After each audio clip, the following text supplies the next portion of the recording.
Hey guys, KawhiLSD here, and today I'm going to be teaching you how to use Nanocore. So before I start, the link will be in the description to this. I'm pretty sure this version is 1.2.2.0, and so basically, I'm using the cracked version. If you want to go on the website and support them, you can actually buy the latest version, which is, I'm not sure what version it is. It's only 25 USD. It's in Bitcoin, so if you have some spare money, then I recommend you go and buy this, because it's always better buying things, because you can actually update it, so you can get all the latest patches, all the latest features. The new update actually does have a slightly different GUI to what I'm about to show you, but it's basically the same. And so if you do actually have the full version of Nanocore, then you'll actually be able to still do this, even if the GUI is a bit different. I'm sure you'll be able to find it. So basically, this is the folder. Ignore the extra folders I have in here, because I've actually moved some like cryptos and stuff in here. So yeah, basically, if you download the cracked version, which will be in the description, I'll link a leak forums link. So yeah, you can download that, and then you can extract this to your desktop in a folder. So basically, the first things first, you probably want to download Sandboxy, especially if you're messing around with these things. Cracked programs in particular, they could contain a lot of like backdoors and stuff like that, which you don't want on your computer. I've ran this unsandboxed like multiple times, and yeah, it's fine. It will show up on your antivirus though, so I highly recommend disabling that. My antivirus is actually on at the moment, except I've actually added an exception to this entire folder, so AVG doesn't pick up this folder. But just to make sure, I'm just going to go to my AVG, temporary disable. I'm gonna do until restart, and you want to disable firewall protection if you have that, and then click yes. And so basically, also, if you go down here to firewall, you should check it to allow all. Now that's if you have AVG. I'm sure you can work it out with whatever other thing you have.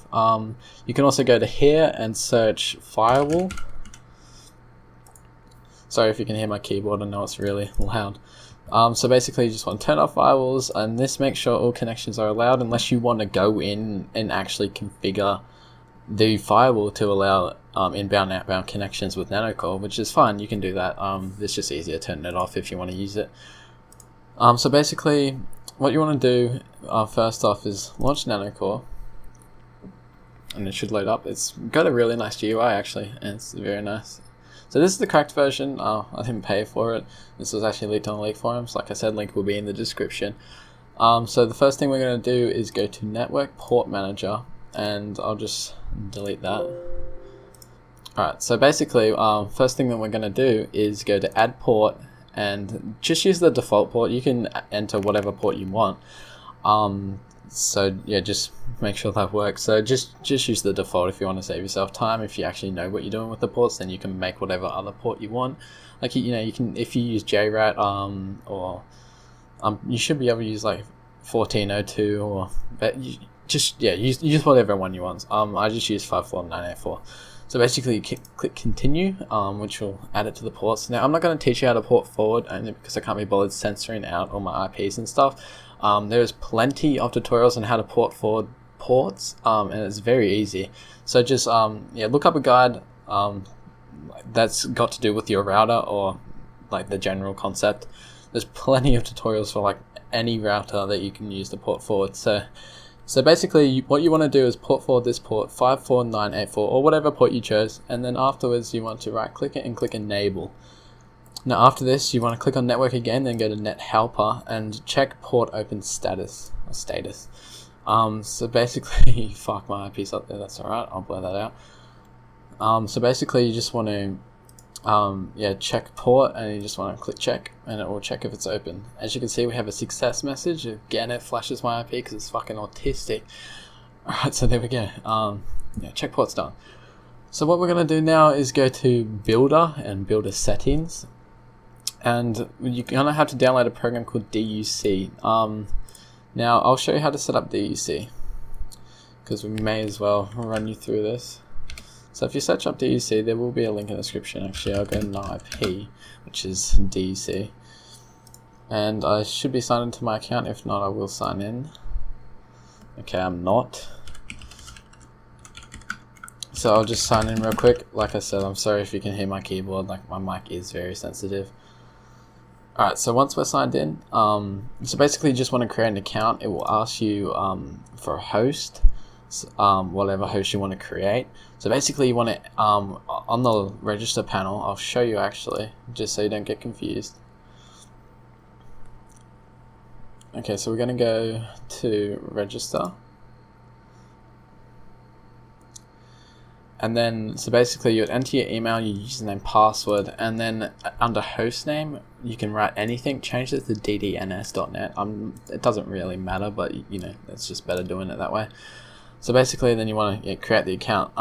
So once you've done that, you should be able to log in. Sorry, I just logged into the wrong account. I've got multiple accounts, that's alright.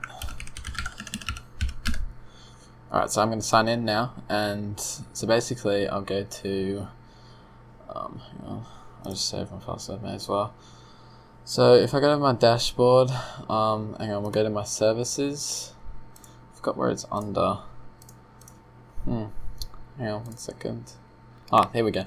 It's under dynamic DNS. So basically, as you can see, my host is active currently. It's got the target IP.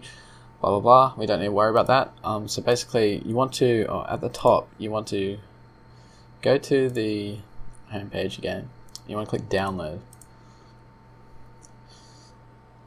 So basically, choose whatever operating system you're using. Actually, I think it's only for Windows. Whatever. So basically, yeah. So download it on Windows. There might be a Mac version if you use Mac. I'm not sure if Nanocore even works on Mac, but yeah, I'm sure you can figure something out. So basically, after you download it, you'll get this program called DUC, which is the No IP program. And basically, what you want to do is you want to go to, well, it will ask you, it'll have a little login page. You just want to log into your account. And then you want to click Edit Host, and it will probably be unchecked. You just want to check your thing, and then click Save. And then you can leave that running in the background. Now, you need to have this open because obviously you want this so nothing can be traced to you.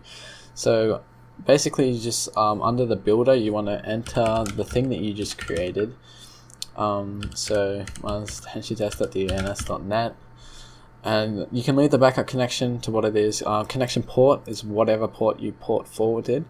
You can check these three. You should probably read all these things first just to see what they do. But I'll show you the ones that I like to basically enable everything. So basically, we'll enable this. Clear process. This stops them from terminating. You can prevent the computer from going to sleep, which is alright feature. You can use that. If you want to mess around with the timeouts and stuff and the delays, you can do that. I don't recommend it unless you know what you're doing. Basically, so with the DNS server settings, just leave them how they are right now. Assembly icon, you can browse for an .ico file. Show installation dialog, so basically when they open up the exe or whatever you're compiling it to, it will show a message. If you uncheck it, it will not show any message at all when they double click on your program. So basically, if you do set something, I'll just set it as test, and then I'll just you obviously don't want to write that. And then you can change the icon for it, the little thing. I'll just do error or something, and you can do a preview. So this is what they will see when they open up your program. But you could also have an error message, so whatever. And then I like to enable keyboard logging, which is fine. You can use that if you want. So basically, you just want to save your now rat to a folder, which is what you're compiling. So you can give it a name. I'll just name it YouTube, because why not? And I'll save, and it should compile. It's got a little log in the background. Now you want to make sure, like I said before, Nanocore has to be extracted to a folder. If you're opening this in the raw, then it won't be able to compile anything because it can't actually access the files, because it needs all of these files in here. So basically, here's our thing that we created. I'm going to go to clients and connections, and I will run it on my own computer because I've run it under Sandbox, so I don't infect myself. You can Google Sandbox. I also have a link to that in the description. Sandbox is really good to running programs that you're not so sure of, and I'll show you why in a second. So if I run the Sandbox and go to default box, just click yes. And then as you can see, this came up, test, yep, and I'm connected. not actually from United Kingdom, but whatever.